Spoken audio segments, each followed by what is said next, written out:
दोस्तों आज हम पढ़ेंगे पास्ट कंटिन्यूअस टेंस। इसके पहले मैंने इसके पिछले वीडियो में आपको पास्ट इंडेफिनिट टेंस बताया था, जिसमें मैंने बताया था अफर्मेटिव सेंटेंस अगर आप बना रहे हो तो हम वहाँ पे वर्ब की सेकंड फॉर्म यूज करते हैं, और अगर अफर्मेटिव के अलावा नेगेटिव इंट्रोगेटिव आप बना रहे हो तो हमेशा वर्ब की फर्स्ट फॉर्म यूज की जाती है। मैं यहाँ पे at the starting of the video मैं ये चीज़ें क्यों समराइज करता हूँ, बिकॉज आपको याद रहे। देखो यहाँ पे वर्ब की सेकंड फॉर्म, यहाँ पे वर्ब की फर्स्ट फॉर्म, और इसका रीजन है यूज करने का क्योंकि यहाँ पे डिड यूज होता है। जब भी आप नेगेटिव बनाओगे वहाँ डिड यूज होगा।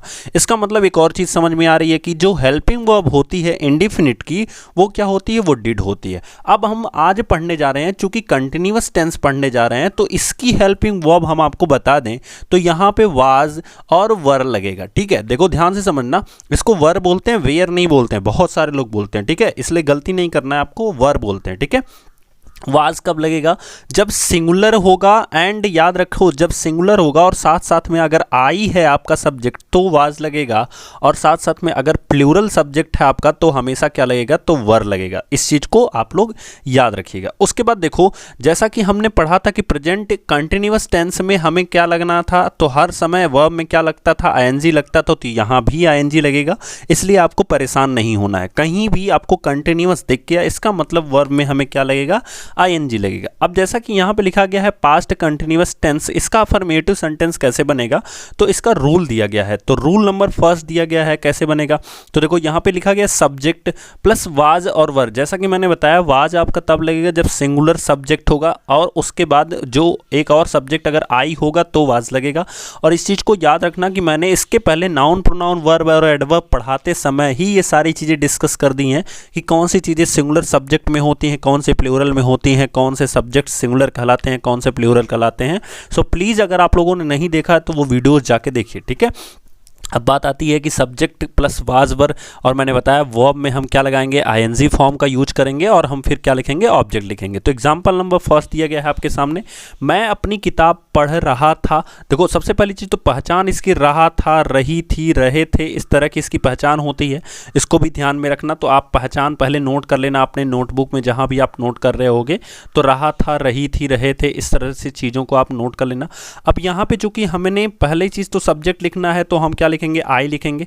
मैंने आपको बताया कि आई के साथ हम वाज यूज कर, ये एक थोड़ा सा अलग है, इसलिए आई के साथ हम क्या यूज कर रहे हैं, वाज यूज कर रहे हैं। अच्छा, पढ़ना हमारा रीड होता है, और रीड के साथ हम क्या यूज करेंगे, आईएनजी। तो हमारा क्या हो जाएगा, I was reading my book, I was reading my book. यहाँ पे अपने के लिए माई लगेगा। आप जब प्रोनाउन का मेरा वीडियो देखोगे तो मैं वहाँ पे आपको पूरा समझाया हूँ कि कब पॉजेसिव केस में किस तरह से, अगर आई है तो माई लगता है, वी है तो आवर लगता है। ये सब पॉजेसिव केस की बातें हैं दोस्तों। ठीक है, नेक्स्ट दिया गया है, वह बाजार से मिठाई खरीद रही है। तो वह मतलब, अब रही है मतलब सिंगुलर, सॉरी लड़की हो गई। सो इसके लिए हम क्या यूज करेंगे, सी यूज करेंगे। एंड सिंगुलर है तो इसलिए हमने क्या लगा दिया, वाज लगा दिया। अच्छा, खरीदना की स्पेलिंग क्या होती है, तो BUY होती है, बाई। और बाई का जब हम ING लगाएंगे तो BUY ING। क्या खरीद रही है, मिठाई खरीद रही है, तो स्वीट्स हो जाएगा। सी वॉज बाइंग स्वीट्स। कहाँ से खरीद रही है, फ्रॉम द मार्केट। कहाँ से, फ्रॉम द मार्केट। ठीक है, नेक्स्ट दिया गया है, वे अपना पाठ याद कर रहे हैं। तो सबसे पहले हम बनाएंगे वे याद कर रहे हैं। ठीक है, तो दे वर लर्निंग, हमने बना लिया, वे याद कर रहे हैं देयर लेसन। ये भी मैंने पॉजेसिव केस में प्रोनाउन पढ़ाते समय आपको बहुत अच्छे से समझाया है, जाके वहां पे देख लीजिए। मोहन अपने नौकर को गाली दे रहा है। तो गाली दे रहा है, तो सबसे पहले हम क्या बनाएंगे कि मोहन गाली दे रहा है। सबसे पहले हम सेंटेंस बनाएंगे, मोहन गाली दे रहा है। तो मोहन वाज अब्यूजिंग, मोहन गाली दे रहा है। अब्यूज का मतलब होता है गाली देना, अब्यूज का मतलब होता है गाली देना। इस चीज़ को नोट करते रहिए जो चीज़ें आपको नहीं आ रही हैं। His servant. ठीक है, फिर लिखा है, हम एक मधुर गीत गा रहे थे। हम मतलब वी हो गया, तो we were singing, we were singing, because हम गा रहे थे। पहले हम बनाएंगे अ स्वीट सॉन्ग। इस तरह से हमारा हो जाता है। बात आती है, देखो यहाँ पे फिर वही बात आती है, नेगेटिव सेंटेंस। जैसा कि हम अफर्मेटिव में जो वर्ब यूज करते थे, डिड यूज करते थे। जब हम कंटिन्यूअस पढ़ेंगे तो यहाँ पे जो वर्ब हम यूज करेंगे वो हम यूज करेंगे वाज वर, हम यूज ही कर रहे हैं, जैसा कि आपने देखा। प्लस जब हम नेगेटिव लगाएंगे तो इसी के बाद हम नॉट लगाएंगे। ठीक है, तो यहाँ पे आप लोग देख पा रहे होगे, subject was were plus not plus verb in ING form and object. ठीक है, तो इसके कुछ उदाहरण देखते हैं हम।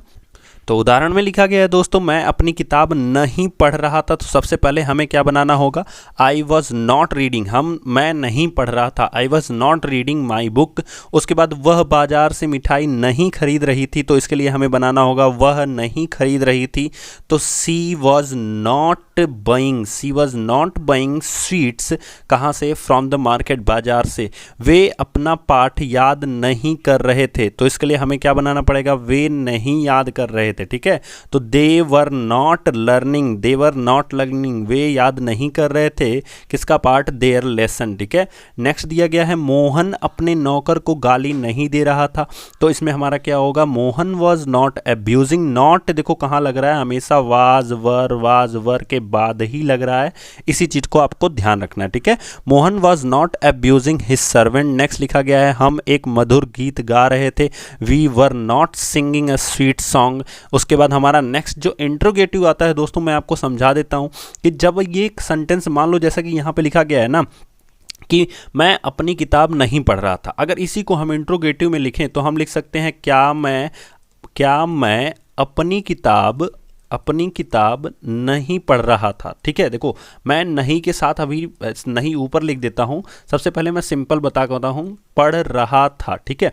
अब ये हो गया, तो सबसे पहले हम क्या का बनाएंगे, देखो क्या का कैसे बनाएंगे, सबसे पहले हम वर्ब यूज करेंगे, हेल्पिंग वर्ब। तो वर्ब कौन सी यूज करेंगे, चूंकि मैं है तो वर्ब हम कौन सी यूज करेंगे, वाज, तो वाज आई। अगर नॉट है दोस्तों तो यहीं तुरंत नॉट लगेगा, अगर नहीं है तो कोई बात ही नहीं है, ठीक है।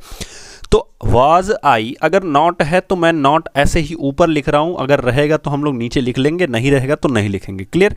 वाज आई, अब उसके बाद पढ़ना क्या होता है, रीड, तो was I reading my book. तो इस तरह से हमारा सेंटेंस हो जाएगा, बहुत सिंपल सा। क्या के लिए हम हेल्पिंग वर्ब ही यूज करते हैं, ठीक है। अगर क्वेश्चन वर्ड मान लो बीच में आता हो, जैसे इस क्या की जगह पे यहाँ पे क्या ना आकर के मैं अपनी किताब क्यों नहीं पढ़ रहा था, इस तरह से आ जाए, ठीक है। तो सबसे पहले हम क्या बनाएंगे, वाई लिखेंगे, चूंकि हम हेल्पिंग वर्ब की हमारी जो वर्ड बीच में आता है इसकी स्पेलिंग हम सबसे पहले लिखेंगे, यानी क्वेश्चन वर्ड हम पहले लिखेंगे, फिर वाज और वर लिखेंगे। तो हम लिखेंगे वाई वाज, फिर सब्जेक्ट लिखेंगे, क्या आएगा हमारा, आई। फिर उसके बाद अगर नॉट आ रहा है दोस्तों तो आप नॉट बीच में लिख सकते हो, अगर नहीं आ रहा है तो सीधा सीधा हम इसको लिखेंगे वाई वाज आई नॉट, ठीक है। Why was I not reading my book, मैं अपनी किताब क्यों नहीं पढ़ रहा था। एंड लास्ट में हमें क्या लगाना है, इंपॉर्टेंट चीज़, क्वेश्चन मार्क, यानी कि जो सबसे इंपॉर्टेंट चीज़ होती है। उसके बाद हम लोग कुछ एग्जाम्पल्स देखते हैं। तो जैसा कि आपके सामने एग्जाम्पल आ रहा है, क्या मैं अपनी किताब पढ़ रहा था, तो इसमें दिया गया है, ध्यान से देखो, क्या मैं अपनी किताब पढ़ रहा था, तो इसमें क्या लिखा गया है, सबसे पहले क्या के लिए हेल्पिंग वर्ब यूज की गई है, यानी वाज लगाया गया है।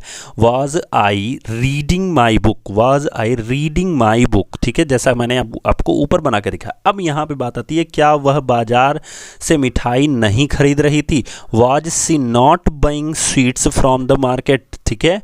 उसके बाद नीचे दिया गया है क्या यहाँ पे आ गया, यानी हेल्पिंग वर्ब हम पहले लगाएंगे। अब देखो यहाँ पे क्यों आया है, तो सबसे पहले हम क्यों की स्पेलिंग लिखेंगे, फिर हम वाज लिखेंगे, फिर सारी कंडीशन उसी के अकॉर्डिंग रहती है। बस जब क्वेश्चन वर्ड आपका बीच में आ जाए तो सबसे पहले उसी को लिखते हैं। जैसे यहाँ पे कहाँ आया है, तो कहाँ के लिए वेयर यूज करेंगे। उसके बाद हम है तो इसका मतलब प्लूरल है, यानी हम हेल्पिंग वर्ब वर यूज करेंगे। Where were we singing a sweet song, हम कहाँ हम मधुर गीत कहाँ गा रहे थे, ठीक है। फिर कुछ इंपॉर्टेंट रूल लिखा गया है जो मोस्ट इंपॉर्टेंट है, इसको ध्यान से समझना आप लोग। लिखा गया है, यदि वाक्य में हूँ कर्ता का कार्य कर रहा है तो इस प्रकार बनाइए। जैसे लिखा गया है एक एग्जाम्पल, कक्षा में पत्र कौन लिख रहा था, ठीक है। तो who was writing a letter in the class. अब देखो ये बना कैसे है, ध्यान से समझना। आपको लग रहा है ये क्वेश्चन वर्ड है ठीक है, बट यहाँ देखो क्वेश्चन वर्ड नहीं है, ये क्वेश्चन वर्ड से बना ही नहीं है, ये बहुत सिंपल तरीके से बना है। जैसा कि इंडिफिनिट या अफर्मेटिव कंटिन्यूअस आप जो पढ़ रहे थे उसी का एकदम सिंपल तरीका है, अफर्मेटिव की तरह है। जैसे कौन जो है इसको एज ए सब्जेक्ट यूज किया गया है, हु वाज, ठीक है। अब देखो अगर सब्जेक्ट होता तो यहाँ आता, सब्जेक्ट है ही नहीं यहाँ पे, ठीक है। तो उसी सब्जेक्ट की जगह पे हु को यूज किया गया है, तो who was writing a letter in the class. Next दिया गया हाउ मेनी, हाउ मच और विच, हुज के प्रयोग की स्थिति में संबंधित नाउन के बाद ही वाज और वर लगाते हैं। जैसे लिखा गया है कक्षा में कितने छात्र पढ़ रहे थे, तो हाउ मेनी स्टूडेंट्स सबसे पहले आप लिखोगे। क्यों? क्योंकि जब हमें कंफर्म होगा कि हम क्या पूछ रहे हैं तो लिखेंगे how many students. How many students जब हम लिख लेंगे तब हम वाज और वर लगाएंगे। तो ये कुछ इंपॉर्टेंट रूल थे जो आपके पास या आपके एग्ज़ाम में हो सकता है आ सकते हो, तो इसलिए आप लोग इसको ध्यान से पढ़िएगा।